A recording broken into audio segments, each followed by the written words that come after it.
See your smile.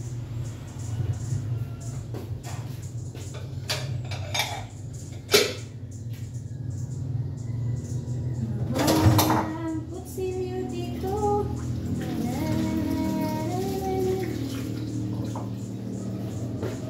When you see your smile.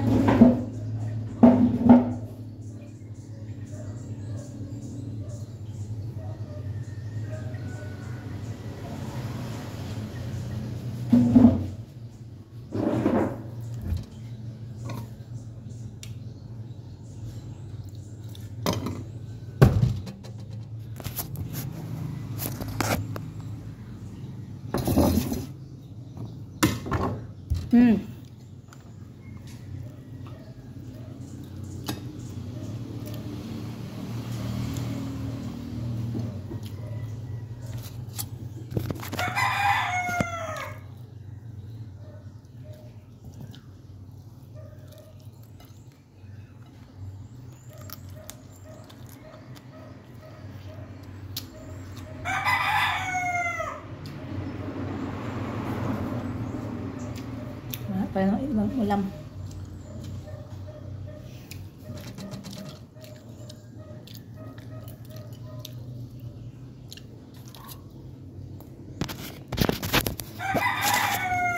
Ayan.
Mga langga na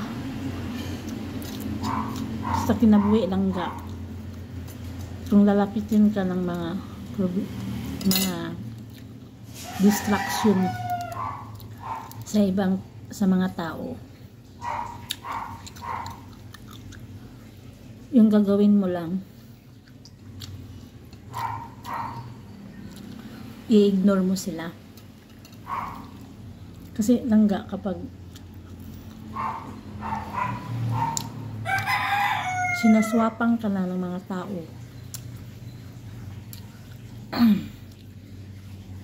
yung niluluko ka na nila sa anumang mga sitwasyon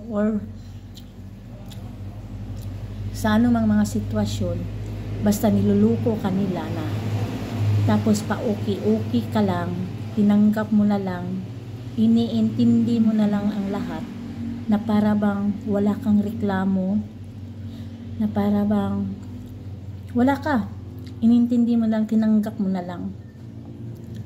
Tapos ipinakita mo sa kanila na wala kang alam, parang nabibingi ka lang, nabubulag ka lang, na wala kang nakikita o wala kang nawi-witness or nanunotice. But ipinadama mo sa kanila yun para walang gulo. Mga langga, maging distansya ka naman, huwag kang lalapit sa kanila, parang friend mo na lang sila, kasi kapag lalapit ka, nasa utak nilang tanga ka. So anytime pwede ka nilang talunin, pwede ka nilang basta-bastahin na lang na okay lang ganito, gawin ko sa kanila to kasi hindi yan nalaban.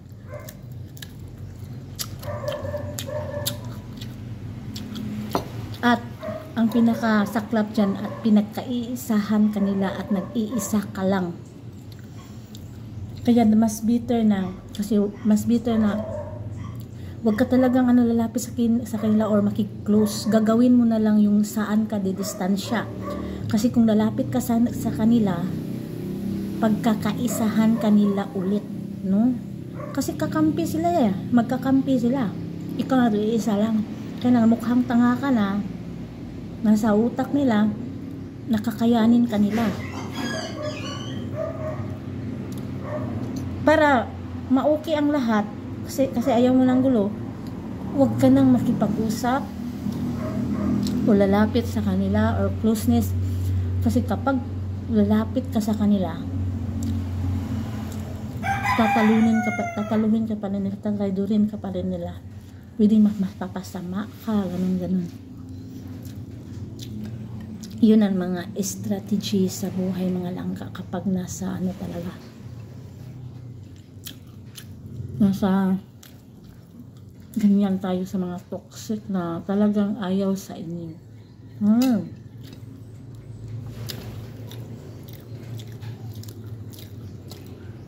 Kasi kapag wala kayong connection or closeness, hindi yan makapag-trigger.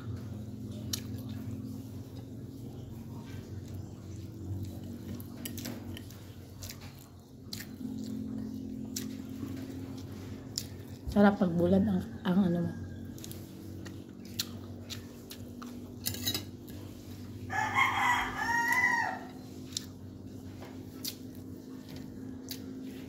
Ha!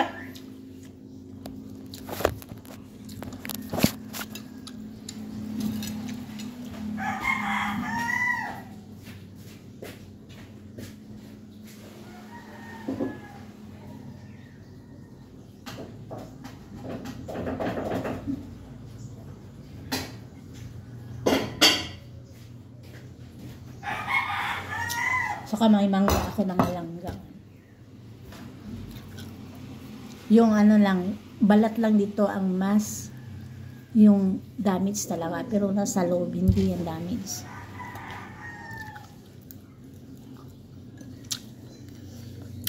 Kaya maging tayo maging careful tayo sa lahat ng tao mga langka. Kasi ako langka, ang dami ko talagang experience yan. Akala ko mabait. Akala ko hindi magagawa nila. Ang dami kong experience. Pero ngayon, ayaw ko nang mag-entertain. At saka, iiwas na talaga ako sa mga taong nakagawa na sa akin ng kaswapangan sa buhay ko.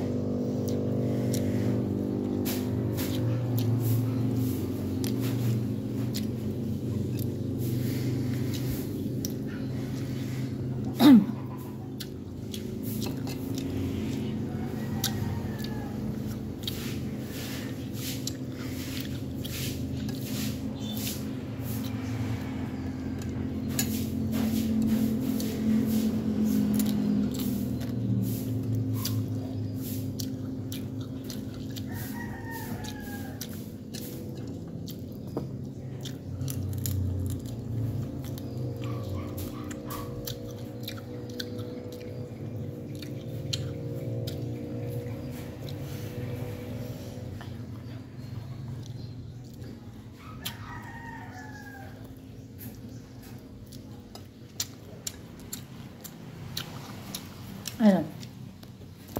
Suka lang katapat sa bulad lang daw. Suka lang talaga. So mamaya magkano ko ng magluluto ako ng gulay at bibigyan ko si Mami. Yung si Mami lang guys, nag-iisa lang yan. Yung mami ko, matanda na rin yan. Mag-iisa lang yan sa buhay. So, kailangan ko siyang i-comfort. Kailangan ko siya talagang, maparamdam sa kanya na hindi siya nag-iisa.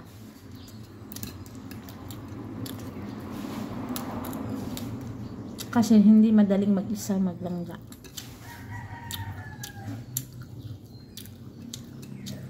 Hindi happy ng puso yung nag-iisa ka lang sa bahay. Lalo kapag may sakit ka.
Sarap talaga kumain ng buwan.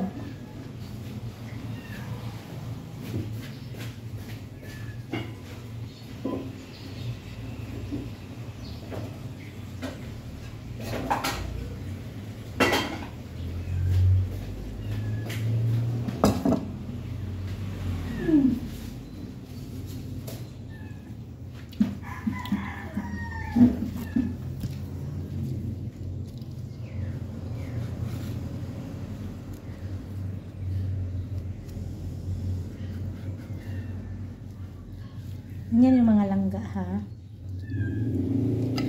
Tingnan nyo. Yung skin niya, ayan. Ayan, damage. Pero yung ilalim, hindi pa buo pa talaga. Kaya, sa katagalan, lalo yung tatamis. Gusto ba?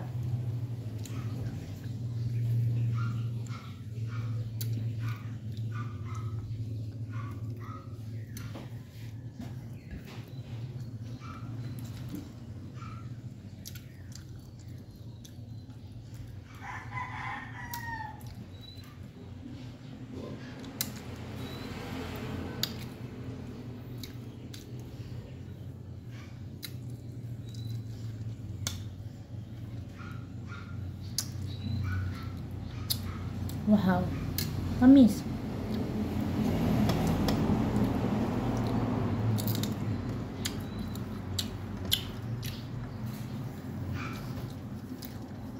Kaya, mga langga, pag alam natin na wala tayong ginawa ng masama langga, pag alam natin yung mga ginawa na talaga natin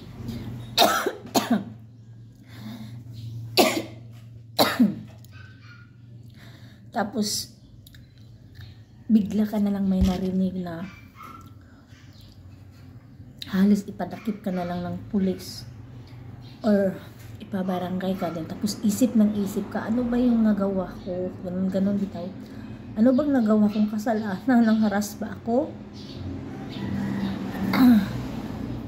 nagtuturo ba ako, wala talaga kaya minsan grabe no, anong klaseng ugali ang mayroong ganyang tao, no? Yung parang mag-create na lang sila ng mga istorya sa'yo para madakip ka or maisumbong ka kung saan-saan. Masakit talaga.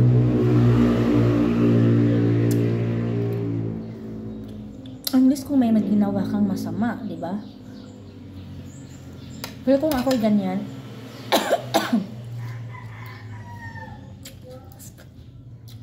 yung gagawin ko na lang langga,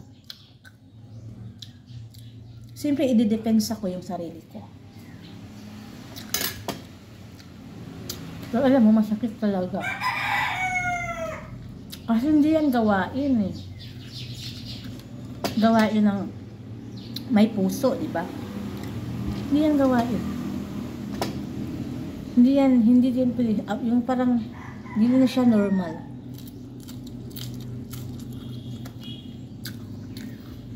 Kaya ngayon, pero ngayon, marunong talaga akong mag-manage mga langka.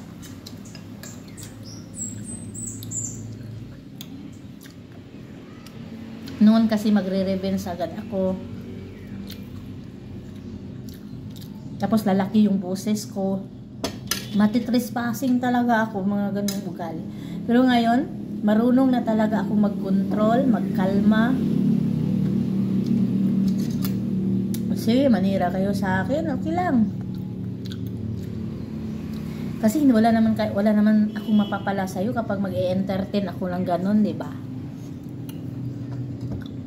Yung sakit, yung mga manarinig ko, yung sakit, pwede ko na lang man yung iiyak. Tapos, hindi na ako mag-alboroto. Pero karon naging manhid na talaga yung puso ko. Kasi kung palalambutin ko,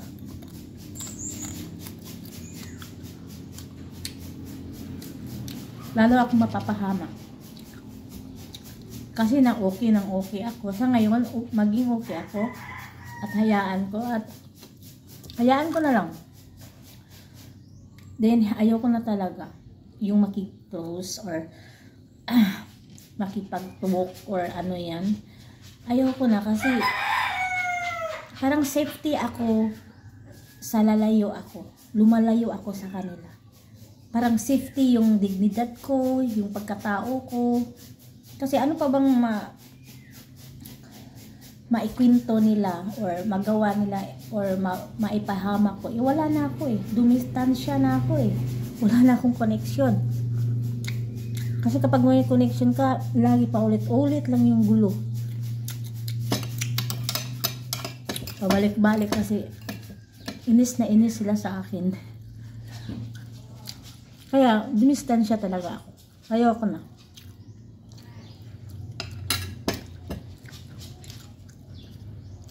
Diba?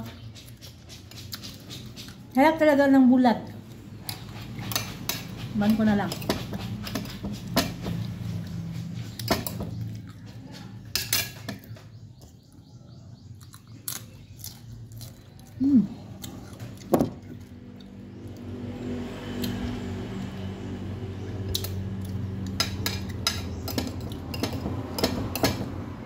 Noon mga langka,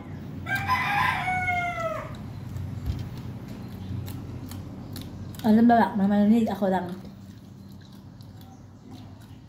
mga mali na kwento. Ngayon, ipababarangay daw ako. Isip ako, ano bang nagawa ko? Hindi naman ako nanghaharas. Yung sinasabi ko, kasi pinagbintanan ako eh. Kaya ano ako na hindi yan totoo, ganun. Tapos yung pinto naiipa na. Nanghaharas na ako. Ganyan, magkukompronta ako. Magkaagal ako sa isang tao. Magkukompronta ako. Magkukompronta ko, malakas yung busis ko. Kasi nasasaktan ako eh. Hindi totoo, parang talaga akong napapanik. Kasi hindi totoo. Kaya malakas yung busis ko. Ang dahilan,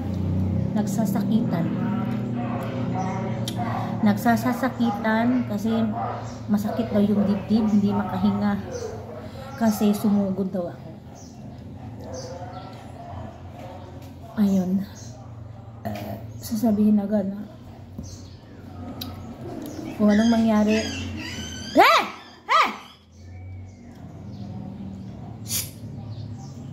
ikaw ang dahilan. Kaya nagpapacheck up. Magbabayad pa ako. Kasi hindi magpapacheck up. Yun kung hindi ko yun hinugod.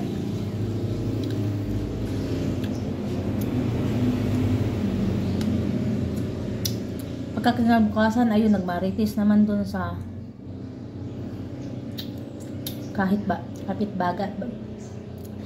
kapitbahay. Ayun ba yung sumasakit yung dibdib. Pero kinabukasan, after check up doon na sa kapitbahay ng ganun na. Parang niloloko talaga ako eh. Kasi may ugali akong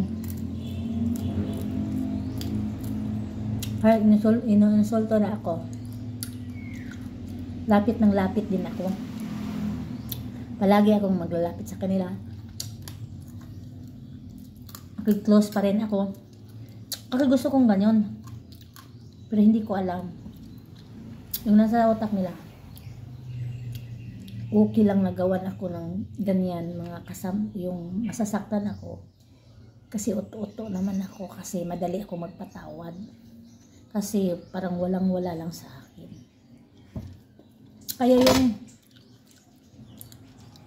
yung kabaitan natin there, yung magandang puso at magandang ugali natin, hindi natin pwede yan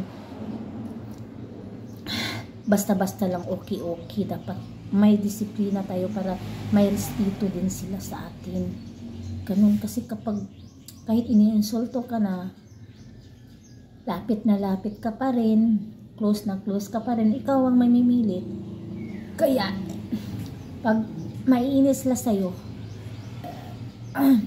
gagawan ka talaga nila ng paraan ng masama, yung pwedeng ikapapahamak mo, pwedeng ikakasama mo yung dignidad mo.